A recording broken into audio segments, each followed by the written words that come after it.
Talvez você tenha feito constantemente estas perguntas.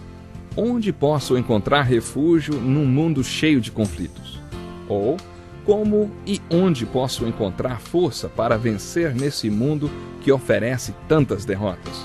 Acompanhe agora com o pastor Edson Bruno mais um programa Encontro com a Palavra.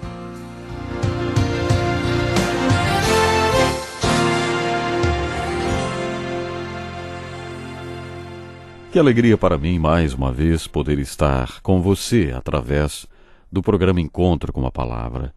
No programa de hoje continuaremos o estudo do capítulo 17 do Evangelho de João. No último estudo enfocamos a oração de Jesus e mais especificamente a primeira parte desta oração, na qual Jesus fala sobre a obra que o Pai lhe havia confiado para fazer. Nesse contexto falamos sobre a obra que Deus tem para cada um de nós e como Ele nos chama para servi-lo. Esta conversa nos levou ao assunto da salvação. Sabe que às vezes um pouco de teologia faz muito bem e ajuda a desfazer certos conceitos errôneos. Por exemplo, quando algumas pessoas falam de Deus, passam a ideia de que Ele não é bom e que Jesus é bonzinho e equilibra um pouco as coisas. Por isso, quando o Filho veio ao mundo, morreu na cruz para acalmar um pouco o Pai, que estava sempre bravo. Depois de Jesus sofrer o suficiente, o Pai ficou mais calmo e perdoou os pecadores. Não é bem isso que as Escrituras ensinam. Lembram que até falamos sobre isso aí no último programa? A Bíblia ensina que a justiça de Deus tinha que ser satisfeita. Mas de quem foi o primeiro passo para que a justiça divina fosse satisfeita? Do Pai. O Pai deu o primeiro passo nessa direção. Constatamos isso do começo ao fim desta oração. O Pai dando o passo fundamental para que o plano de salvação fosse concretizado. Foi o Pai quem comissionou o Filho, foi Ele quem deu autoridade e poder ao Filho para conceder vida eterna para todos os que o Pai lhe daria. No versículo 13 encontramos uma definição de vida eterna. Esta é a vida eterna, que te conheçam o único Deus verdadeiro e a Jesus Cristo a quem enviaste. Lembrem-se que ainda estamos buscando respostas para as perguntas: quem é Jesus? O que é fé? E o que é vida? Na primeira parte desta oração, Jesus é o Eterno, aquele que já existia glorificado com o Pai antes que o mundo fosse criado. Jesus é eterno. A palavra eterno significa que sempre existiu e sempre existirá. Os homens que conviveram com Jesus enquanto ele viveu na terra estiveram em contato com alguém que sempre existiu. Eles conheceram alguém que viverá para sempre, porque hoje ele vive também em nossas vidas. Isto é ser eterno. O que é vida? Vida eterna não implica apenas em um conceito quantitativo. Uma vida que sempre existiu, existe hoje e sempre existirá. Vida eterna também envolve qualidade de vida. Implica em um tipo de vida, uma qualidade de vida que Deus, o Pai, sempre quis que seu povo tivesse. Mas perdemos isto por causa da queda do homem, lá em Gênesis 3. Jesus Cristo nos trouxe a vida eterna de volta, e Ele próprio também define o que é a vida eterna. Esta é a vida eterna, que te conheçam, o único Deus verdadeiro, e a Jesus Cristo a quem enviaste. João usa algumas palavras com mais frequência do que outros autores bíblicos, e uma dessas palavras é conhecer. João tem bastante firme o conceito de que podemos conhecer a Deus. Ele não fala de um conhecimento racional, nem intelectual. Ele quer dizer um conhecimento do dia a dia, de andar junto e se relacionar com Deus. Adão conheceu sua mulher e ela concebeu um filho. No Velho Testamento, a palavra conhecer é usada no sentido de conhecer alguém intimamente, como no casamento, da forma que um casal se conhece fisicamente. No capítulo 8, Jesus já tinha pregado por algum tempo e alguns tinham crido nele. Ele disse a estes novos crentes: se vocês permanecerem firmes na minha palavra, verdadeiramente serão meus discípulos, e conhecerão a verdade, e a verdade os libertará. João trabalhou esta ideia. Portanto, se o Filho os libertar, vocês de fato serão livres.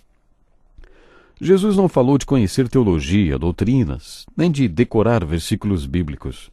Ele falou sobre permanecer na palavra e ir além das sagradas páginas. O que João enfoca é ir além das sagradas páginas e conhecer a palavra viva através de um relacionamento com Jesus. Esta é a vida eterna, que te conheçam, o único Deus verdadeiro, e a Jesus Cristo a quem enviaste. João não fala nada sobre conhecer a Deus e a Jesus para receber a vida eterna. O que João diz é que conhecer a Deus e a Jesus Cristo já é vida eterna.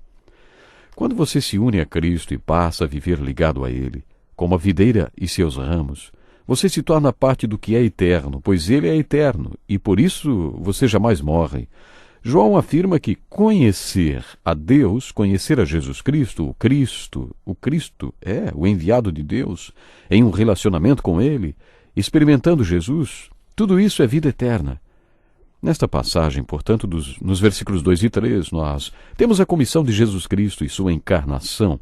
No versículo 5, Jesus está sobre toda a carne para exercer sua comissão, qual seja, a de dar vida eterna àqueles que o Pai lhe concedeu. Agora me diga, quando foi que Jesus mais exerceu esta autoridade? Deixe-me lembrá-lo do que ele disse no capítulo 10.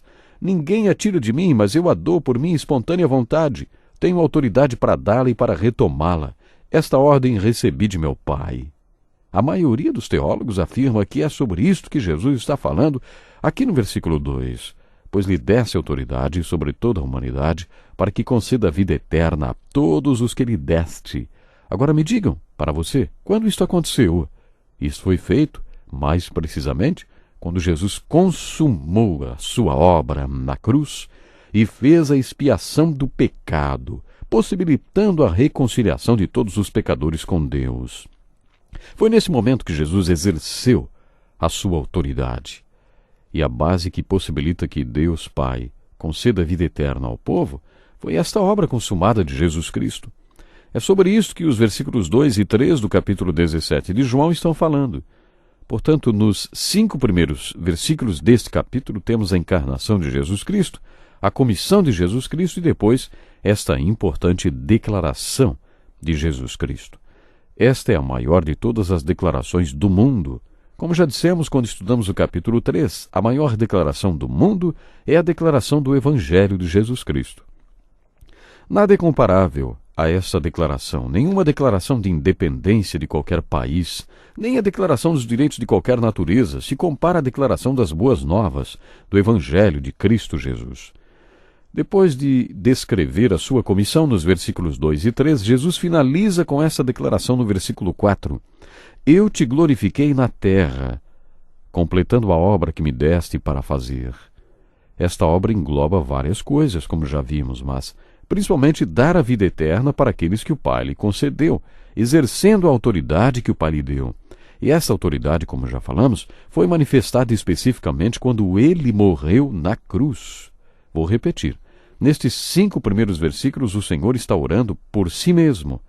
Vamos recapitular antes de iniciarmos o estudo da segunda e da terceira parte da oração do Senhor Jesus. Neste primeiro parágrafo, nestes 5 primeiros versículos, o Senhor ora por si mesmo, pela sua própria vida, pela sua obra e pelo seu ministério. Quantas verdades maravilhosas descobrimos quando prestamos atenção à oração que o Senhor Jesus fez pela sua vida e pelo seu ministério.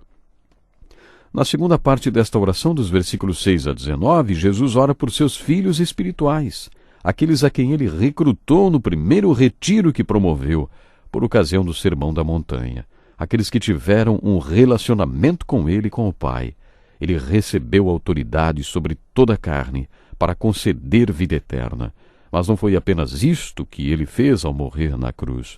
Jesus também concedeu vida eterna quando se deixou conhecer, isso mesmo, quando ele se deixou conhecer pelos apóstolos, quando lhes revelou o Pai, quando lhes revelou o Espírito Santo.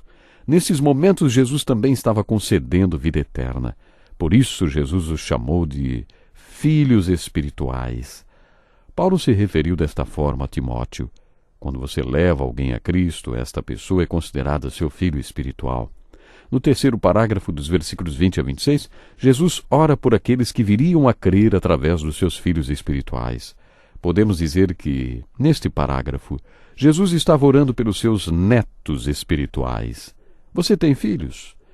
Pastor Dick Woodward diz: minha mulher e eu temos 5 filhos e eles têm sido uma alegria enorme na minha vida. Também tem sido uma dor de cabeça, mas posso dizer que, depois do nosso relacionamento com o Senhor, o relacionamento com nossos filhos tem sido a maior fonte de alegria em nossas vidas.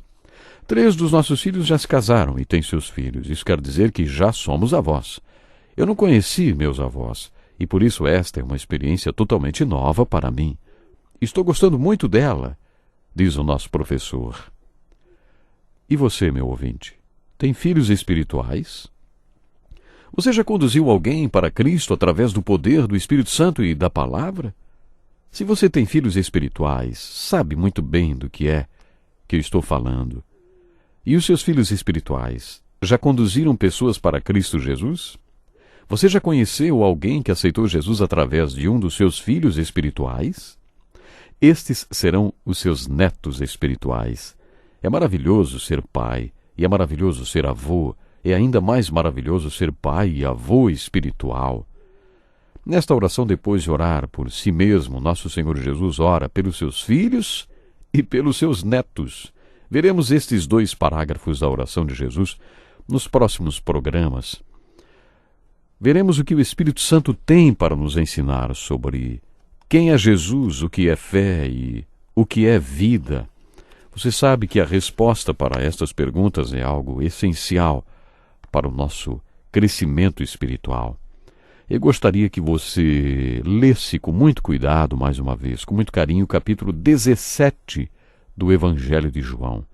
Para alguns, esta oração ainda faz parte do sermão da última ceia, porque nela Jesus ora pelos homens que estavam reunidos com ele naquela ocasião, o qual consideramos o último retiro com seus discípulos.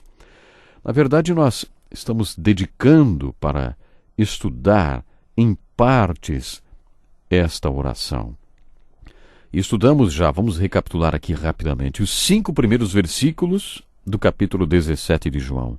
Nesse trecho da oração, Jesus ora pela sua própria vida, ministério e obra. Esta passagem nos faz sentirmos-nos desafiados a refletir sobre a nossa própria vida, o nosso ministério, a nossa obra. Jesus foi muito claro, ele disse: Pai, eu tenho cumprido a obra que me deste para fazer. E essa é uma coisa muito linda, muito preciosa. E nos leva a refletir profundamente se nós também estamos cumprindo a missão, a obra que o Pai tem colocado em nossas mãos para realizarmos. Então, no próximo programa, nós vamos continuar falando sobre isso, como Jesus orou por seus filhos, por seus netos espirituais. E vai ser maravilhoso contarmos com a sua sintonia no próximo encontro com a palavra. Meu desejo é que você possa continuar cumprindo a obra que o Senhor Deus entregou para você realizar. Que Deus lhe abençoe. Até lá. Que lição importantíssima. Obrigado, Pastor Edson Bruno. Prezado ouvinte, coloque em prática o que você ouviu aqui. Sem dúvida, sua vida será grandemente abençoada. Este é um estudo escrito pelo Dr. Dick Woodward, na voz do Pastor Edson Bruno. Escreva-nos e solicite o material. Nosso endereço é Encontro com a Palavra, Caixa Postal 2011, CEP 89201-970, Joinville, Santa Catarina. Até o nosso próximo encontro com a Palavra.